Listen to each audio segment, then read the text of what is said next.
Hello बच्चों, कैसे हैं आप सभी लोग। Welcome to my channel.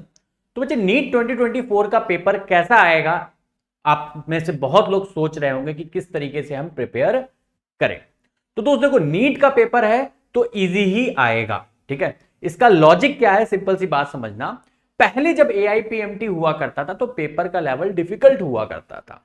Reason, AIPMT अलग होता था और जितने भी स्टेट एग्जामिनिंग बॉडीज हैं वो अपना पेपर अलग कराते थे। तो आप देखते थे स्टेट जो मेडिकल एग्जामिनेशन होते थे, जैसे UP CPMT, Bihar CPMT, Madhya Pradesh का अलग होता था, महाराष्ट्र का अलग होता, हर एक स्टेट अपना अलग कराता था और उनका पेपर लेवल सिग्निफिकेंटली डाउन था। फिर आया नीट की, नहीं भाई पूरे देश में एक पेपर कराएंगे, कॉमन मेरिट लिस्ट निकालेंगे और एक ही एग्जाम के थ्रू हम एडमिशन देंगे। तो भाई अगर पूरे देश में एक ही एग्जाम है तो एआईपीएमटी का पेपर लेवल अलग था, स्टेट पीएमटी के अलग थे। तो जब तक पूरे देश में एक ही एग्जाम होगा तब तक उस बात को कंसिडर करते हुए, स्टेट एग्जामिनिंग बॉडीज को कंसिडर करते हुए पेपर इजी ही बनाया जाएगा। पेपर तभी डिफिकल्ट आएगा जब नीट में से अलग अलग स्टेट अपना नीट खत्म हो जाए, वापस से पुराना वाला सिस्टम हो जाए, तब जाके पेपर आप एज्यूम कर सकते हो कि डिफिकल्ट आएगा। ठीक है, अब मैं ये जरूर कह सकता हूं कि हर साल जो पेपर आएगा उसमें से दो पार्ट बहुत इजी होंगे। आप देखते आए, कोई भी एक पार्ट तुम्हें थोड़ा सा ट्रिकी मिल सकता है। अगर नीट 2024 की मैं बात करूं तो अगर आप सेफ स्कोर मानते हैं तो वो 620 प्लस का सेफ स्कोर है।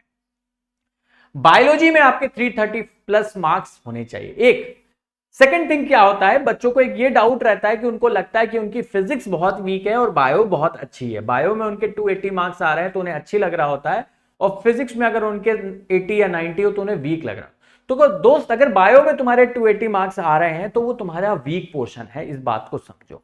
बायो का पेपर कैसा भी आए, डिफिकल्ट आए चाहे इजी आए, बेयर मिनिमम अगर आप सेलेक्ट होना है तो 330 प्लस मार्क्स लेके आने हैं। तो अभी अगर नीट 2023 में आपके बायो में 330 से कम मार्क्स थे तो अपनी बायो को बहुत वीक समझो और उस पर मेहनत करो। जितना तुम यहां पे पुश करोगे वहां इतना ही तुम्हें यहां पे रिलैक्सेशन मिलेगा। एक आइडियल स्कोर केमिस्ट्री में बात करूं तो इन जनरल 150 प्लस एक स्टूडेंट को लेके आने चाहिए जो सेलेक्ट होने का सोचता है। और फिजिक्स के लिए जो मिनिमम कट ऑफ है 140, मतलब 140 से कम अगर तुम्हारे फिजिक्स में आ रहे हैं तो तुम्हारी फिजिक्स वीक है। ठीक है, तुम्हें उस पर वर्कआउट करना है। केमिस्ट्री में 150 से कम मार्क्स आ रहे हैं तो केमिस्ट्री वीक है, और बायोलॉजी में 330 से मार्क्स कम आ रहे हैं तो बायोलॉजी वीक है। बायोलॉजी को जितना पुश कर सकते हो 340 350, उतना तुम्हें केमिस्ट्री और फिजिक्स में लेवरेज मिलेगा। तो इस हिसाब से आप पेपर की तैयारी अपने करें। अब मैं सब्जेक्ट वाइज डिफिकल्टी लेवल में बता सकता हूं। अगर मेरा ऐसा मानना है कि नीट 2024 में बायो का पेपर जो आएगा जैसा 2023 में आया था इससे थोड़ा सा डिफिकल्ट आ सकता है, लेकिन बहुत डिफिकल्ट नहीं आएगा, तो इजी पैटर्न पे ही रहेगा। केमिस्ट्री भी इजी ही रहेगी, फिजिक्स थोड़ी सी ट्रिकी होगी। तो आप जितना बायो में मेहनत करेंगे उतना यहां पे लेवरेज मिलेगा। आप इसको 340 350 तक ले जाएं, इसको 160 170 तक ले जाएं, तो यहां पे 120 130 का स्कोर भी आपको सेफ माना जाएगा। लेकिन पेपर कैसा भी आए दोस्त, तुम्हें स्ट्रिक्टली अगर बायो देखा जाए हर साल एनसीईआरटी बेस्ड ही आती है, एनसीईआरटी लाइन टू लाइन उसके क्वेश्चंस आते हैं, वहीं से आपको होता है। तो बायो पे अच्छी से मेहनत करिए, अभी से एमसीक्यू सॉल्व करिए, एनसीईआरटी के लाइंस को खुद पढ़ के आप उसके पॉइंट वाइज नोट्स बताइए। कई बच्चे ये गलती करते हैं कि बायो की एनसीईआरटी खुद नहीं पढ़ते हैं, जब टीचर पढ़ा रहा होता है तो उसे सुन लेते हैं।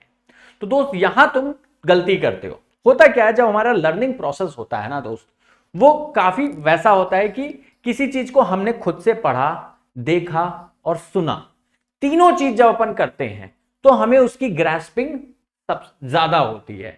अगर कोई भी एक पार्ट मिस हो गया, मान लीजिए आपने सिर्फ सुना है और देखा है, उसे खुद से रीड आउट नहीं किया, पढ़ा नहीं, तो वो आपकी मेमोरी में उतना अच्छा फिट नहीं बैठेगा। तो बेटर है जब भी आपको टीचर पढ़ाए, पढ़िए, बिल्कुल पढ़िए टीचर से, लेकिन उसके बाद वो जो चैप्टर पढ़ा है, जितने पैराग्राफ टीचर ने पढ़ाए हैं, वो सारे के सारे पैराग्राफ आपको एनसीईआरटी से खुद पढ़ने हैं, तब जाके आप 340 350 मार्क्स स्कोर करेंगे बायो में। ठीक है, केमिस्ट्री और फिजिक्स के लिए बता दिया। अब फिजिक्स में 140 प्लस का स्कोर लेके आना है तो कैसे लाएंगे दोस्त। देखो, फिजिक्स पढ़ते वक्त तो सबको इजी लगती है, लेकिन पढ़ने के बाद क्या होता है, जब एग्जाम में जाते हैं तो गुल हो जाता है दिमाग अपना, समझ में नहीं आता है कौन सा फॉर्मूला लगाना है, कौन सा लॉजिक लगाना है, यही दिक्कत आती है, हाँ या ना। ईमानदारी से बताना, ठीक है। तो ये समस्या मैं तुम्हारे बता रहा हूं, ऐसा क्यों है? It is due to the lack of revision. आप पढ़ते हैं फिजिक्स, आप 2 साल 3 साल ड्रॉपर होंगे, आपने फिजिक्स हर बार पढ़ी होगी, लेकिन हर बार आपने एक गलती करी होगी कि फिजिक्स का सिलेबस फेब या मार्च तक जाके कंप्लीट किया होगा। अगर आप फेब या मार्च तक सिलेबस जाके कंप्लीट कर रहे हो और आपकी बुद्धि बहुत शार्प नहीं, आप शार्प माइंडेड नहीं, एवरेज या बिलो एवरेज स्टूडेंट्स में से हैं, तो अगेन आपका फिजिक्स में वही हाल होने वाला है। आपकी फिजिक्स ऐसे इंप्रूव होगी, आप जितने ज्यादा नंबर ऑफ रिवीजन्स करेंगे फिजिक्स के, उतना ज्यादा आपके लिए बेनिफिशियल रहेगा। तो आइडियली अगर फिजिक्स में 140 प्लस का स्कोर करना चाहते हो, तो मेरे हिसाब से आपको by the November and 30th of November से पहले पहले आपको सिलेबस पूरा अच्छे से कंप्लीट कर लेना है। पहले 6 महीने में आप एक रिवीजन करेंगे, फिर जितना पार्ट आपने पहले 6 महीने में पढ़ा है, अब पूरी थ्योरी आपको नहीं देखनी होगी, बहुत डिटेल्ड वीडियो नहीं देखने होंगे, आप शॉर्ट वीडियो से या फिर शॉर्ट नोट्स, अपने जो खुद के नोट्स बनाए, सबसे बेटर तो होता है एक बार वीडियो देखो, उसके बाद खुद के नोट्स से रिवाइज करके ज्यादा से ज्यादा क्वेश्चन प्रैक्टिस पे ध्यान दें। तो नवंबर तक सिलेबस आपको कंप्लीट करना चाहिए मेरे हिसाब से। दिसंबर जनवरी फरवरी आपका फर्स्ट रिवीजन कंप्लीट होना चाहिए, जिसमें मोस्टली क्वेश्चंस प्रैक्टिस ही होगी, ठीक है। और फिर मार्च और अप्रैल में आपका थर्ड रिवीजन प्लस आपके डेली एक मॉक टेस्ट आप जब देंगे फुल सिलेबस पैटर्न पे, तो आप अप्रैल मई फर्स्ट वीक तक बिल्कुल तैयार होंगे पेपर देने के लिए। और आपने अगर ये स्ट्रेटजी को अपनाया, मैं वादा करता हूं दोस्त, तुम्हारे 700 प्लस भी आ सकते हैं और 620 प्लस तो आएंगे ही आएंगे, ठीक है। तो आप 700 प्लस का स्कोर अगर सोच रहे हो, तो आपको फिजिक्स का सिलेबस तो एटलीस्ट नवंबर एंड तक करना ही पड़ेगा। बायो और केमिस्ट्री का आप फिर भी थोड़ा कर सकते हो, आगे खींच सकते हो, इसलिए बिकॉज ये मोस्टली मेमोरी बेस्ड है, ये एप्लीकेशन बेस्ड है। एप्लीकेशन बेस्ड पार्ट को आप जितनी बार ज्यादा करोगे, जितने फ्रीक्वेंसी पे लेके आओगे, उतना एप्लीकेशन आपके स्ट्रॉन्ग। एक और चीज, फिजिक्स का पेपर नीट और जेई दोनों अलग अलग डिमांड रखता है। जेई में वो टाइम देते हैं और आपके दिमाग लगाने को सोचते हैं कि भाई आप दिमाग कितना लगा पा रहे हो, आपका एप्लीकेशन पार्ट कितना स्ट्रॉन्ग है। लेकिन नीट के एग्जाम में ऐसा नहीं है, वो दिमाग लगाने का समय नहीं देते। 1 मिनट से कम समय में आपको एक क्वेश्चन करना होता है। तो टिपिकली वो क्वेश्चन अगर आपने 10 बार सॉल्व कर रखा होगा प्रिपरेशन के दौरान, तभी आप तुरंत कर पाओगे। जहां आप दिमाग लगाने बैठे, आप सॉल्व तो कर लोगे, लेकिन 2 से 3 मिनट लगा दोगे, और 2 से 3 मिनट देना एक क्वेश्चन में नीट के लिए हानिकारक है, ठीक है। तो इस तरह से आप प्रिपेयर करें कि आप नवंबर एंड तक सिलेबस कंप्लीट कर लें। अब सर नवंबर एंड तक सिलेबस कैसे कंप्लीट करें? भाई कैसे भी कर लो, और अगर मेरे साथ करना चाह रहे हो तो मैं फ्री में